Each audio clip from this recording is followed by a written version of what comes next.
Welcome to the tutorial for 5.5, Cloud City Trap. An iconic level in the game due to its trick-heavy nature, we have given this level a difficulty rating of 9 and an RNG rating of 3. It is one of, if not the only levels where your movement skill is less important than your ability to execute the skips. Goal times in this level will be reflective on how comfortable you are with each trick, which you can only achieve with lots of practice. Let's begin. Start by force pushing R2 with Luke, and then jump onto the X-Wing. Force the wing with Luke and fly across the gap with R2. If you're fast enough, you can preemptively fly with R2 to where the wing will be, and if done correctly, you should land near the edge of the wing right when it finishes. Once you land with R2, you're going to set up a super jump called DV0. Position R2 here, in the center of the platform where the shadow starts. Take off from this point and fly to the edge of the platform. Circle around to where the mini-kit is, and as soon as you grab the kit, drop R2 out. You need to wait a bit for R2 to super jump before you can call him in. An example of a timing you can use is the mini-kit slamming into your inventory as a sound cue. Then count to 2 and call in. Some runners like to walk on the wing with Luke and do a jump slash off the edge, and call in after Luke dies as a timing as well.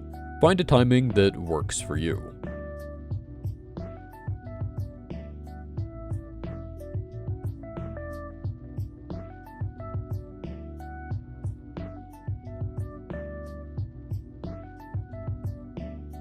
R2's positioning for the super jump is semi-precise. The key here is his starting position before you initially fly off of the center of the platform.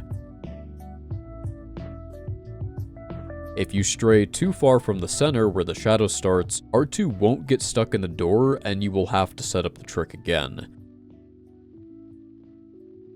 Another common way to miss this trick is calling in R2 too early. It's better to call in late than early here, so be sure to practice the timing. In the next room, do a double swap by holding down with player 1 and up with player 2 to get R2 onto your controller. If R2 is already on a controller, don't worry about this. Move towards the right side of the door with R2 and the left side with Luke. Stormtroopers will begin falling and shooting at you. Slash towards the door with Luke so that he is against the door, and continue to hold attack after your slash so that Luke is blocking. Keep holding attack until a blaster shot deflects and blows up the door. If Luke doesn't die, you can get a small force push and do a bigger force push on R2 after the door explodes. If Luke does die, you might only be able to get a small force push here. Keep going to the end of the room with R2 and slam the first pack of troopers once Luke reaches them, holding attack after. Use the panel as soon as you can with R2, and once you hear the panel noise finish, you can go down with Luke and do another slam to kill the remaining troopers. There should be 6 troopers in this hallway total, 3 in front and 3 behind. If Luke dies to the front pack of troopers, you will have to wait before entering DV1 so the bottom 3 troopers aggro on you and then slam them. Make sure to kill them all before entering DV1, even if you have to wait before entering, as they can shoot off your helmet in the next room. There are 3 strats in DV1, ranging from beginner to expert. Let's start with the beginner strat. Force push R2 to the right and fly to the platform while Luke gets a helmet. Bring Luke down to the circle after the camera pan and slash Vader twice while R2 uses this panel. You can hold attack to do a block in between Vader's attacks and make sure you don't lose your helmet. Vader will then be sent to the vent, and then you should go and slash him. Once he is in the center after his jump back, slash him and then block again for 2 of his attacks and then slash once again. If you do this fast enough, you can get 2 of these vent slashes off within 1 use of the R2 panel. Then use the R2 panel again once the smoke goes away as you do another 2 hits on Vader. Slash him for the final time and then build the crane. Don't worry if you aren't fast enough to get 2 vent hits within 1 use of the panel. It's more important that you are careful about not losing your helmet here than trying to slash Vader quickly. Stand near the right side of the center of the platform with R2 as Luke gets into the crane. Move to the right with the crane and pick up R2 with it.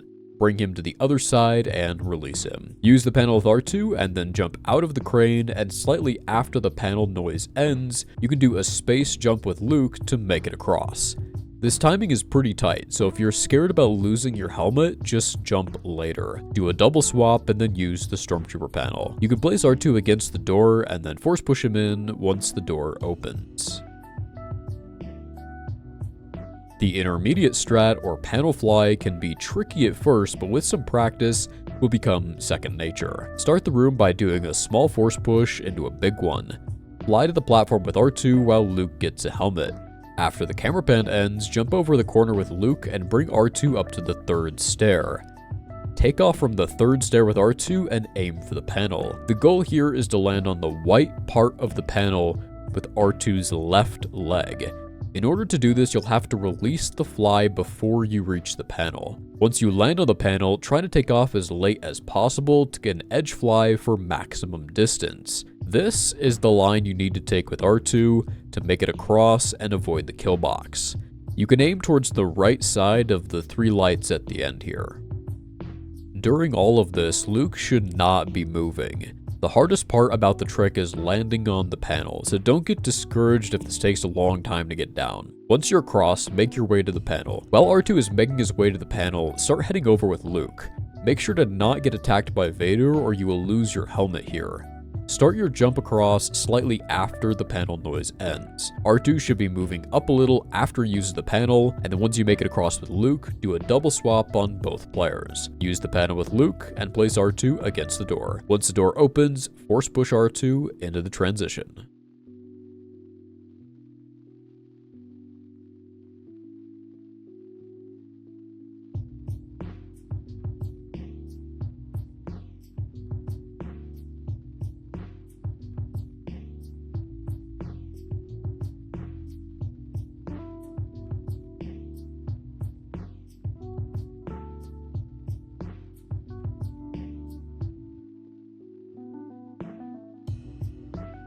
The Expert Strat, or Fast DV1, is highly discouraged for all runners on normal PB pace runs. This strat should only be utilized in an attempt to save the run if PB is no longer possible. Start by only doing a small force push on R2. It's good to keep in mind that with Fast DV1, Luke is the bottleneck, not R2, so you do want a smaller force push here. Fly to the platform with R2 while Luke gets a helmet. Once the camera pan ends, position R2 here to set up the camera for a good angle. Bring Luke over to the upper right section of the platform. Get an edge jump with Luke and time a near perfect well-spaced jump to clear the gap. Once you clear the gap, use the panel with Luke and enter the next room.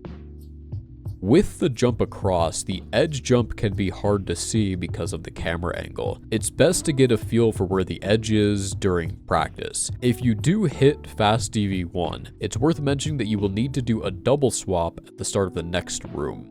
As far as jump space timing goes, it's the exact same as the upcoming DV3, so utilize that muscle memory when executing Fast DV1. The reason Fast DV1 is so risky to go for is because if you miss it, Luke will lose his helmet, forcing you to go back and get a new one before attempting again. Each miss loses roughly 15 seconds, which is why this trick is considered so risky. If you happen to softlock in DV1 from building that cart in Echo Base at a bad time, it will look like this, where the panel that Vader uses to open the door is missing. But don't worry, you can back this up with a super jump. Position R2 in this corner on the left. Fly with him over to this corner on the right. Position Luke in front of him, force push him, and then drop R2 out. Run up next to R2, then turn directly left so that Luke's lightsaber is angling into R2. You should see these sparks coming from the lightsaber, indicating that the saber is touching R2. After a few seconds, R2 will super jump. Once R2 is in the center of the door, tap force immediately followed by F2 to call in R2, then head forwards to enter the next room. If you mistimed the force or the call in and R2 gets stuck in the door and you can't move him, you'll need to drop him out and wait for him to super jump before calling him back in and setting up the trick again. While this softlock is extremely rare, this super jump is still a good backup to learn as it can potentially save a run-killing softlock, so make sure to practice this.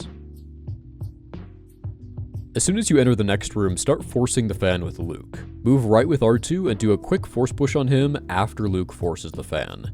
Do a second bigger force push on R2 and then bring him near the end of the platform and run into the wall here.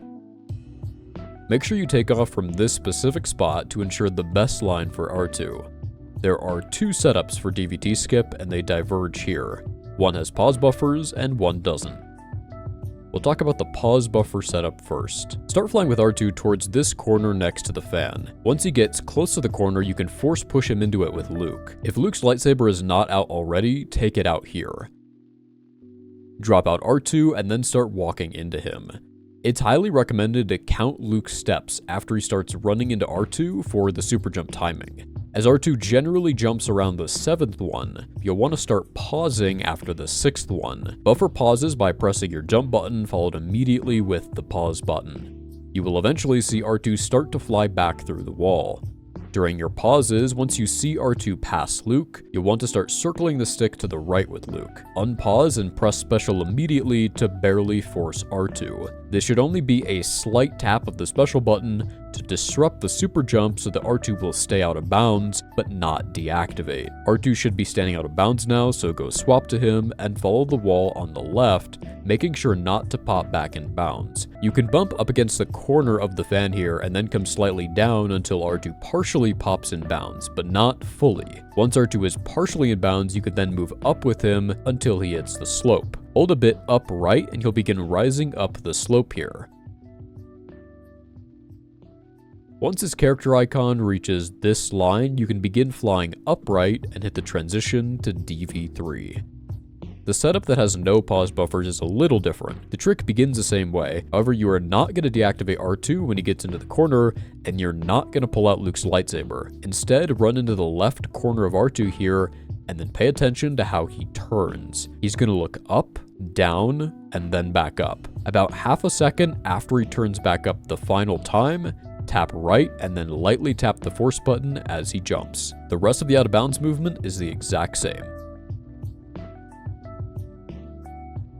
There's a lot that can go wrong with DVT skip, so it's important to put a lot of practice into it. For starters, if R2 pops in bounds at any point, you'll have to set up the trick again. It's important to take the out of bounds movement slow if needed so that you don't pop in bounds. Another common mistake is holding the force for too long during the super jump and either deactivating R2 in or out of bounds. If you deactivate R2 when he's out of bounds, you can push him off with slashes like this, and he will respawn out of bounds. However, if he deactivates in bounds, you'll have to kill him and then just set up the trick again. Make sure you are lightly tapping the force button when attempting this.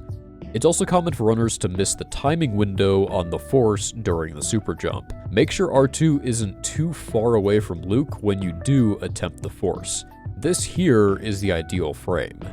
Another common fail state is either misunderstanding the slope or not getting enough height up the slope. When you start trying to ride the slope, if you fall too far down and pop to the left like this, you won't be able to make it to the top and should just immediately fall and take a death. You should still respawn out of bounds though with this. It's also important to not hold up too much or not hold directly right when riding up the slope, otherwise you'll fall off the slope and die. Try to hold a mostly right but slightly up angle to ride the slope.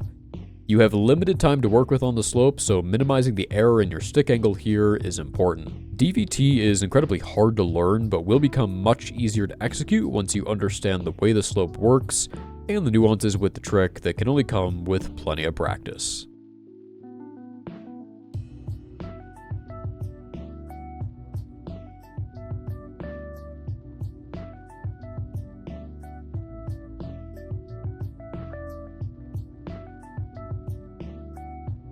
Entering DV3, wait for the camera pan, and then once your players are off screen, swap to Luke to skip the pan. Walk towards the center of the platform, and from here, it's just a well-spaced jump.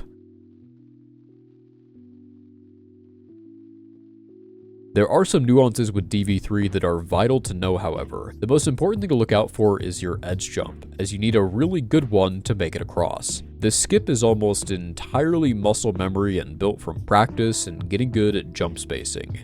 It's very hard at first, so don't get discouraged if your consistency is not what you want it to be. If you do miss DV3, make sure you wait for iframes before attempting again. After you make it across, it's very important to note that it's actually possible to enter the next room too fast after the window breaks, causing the last fight to softlock.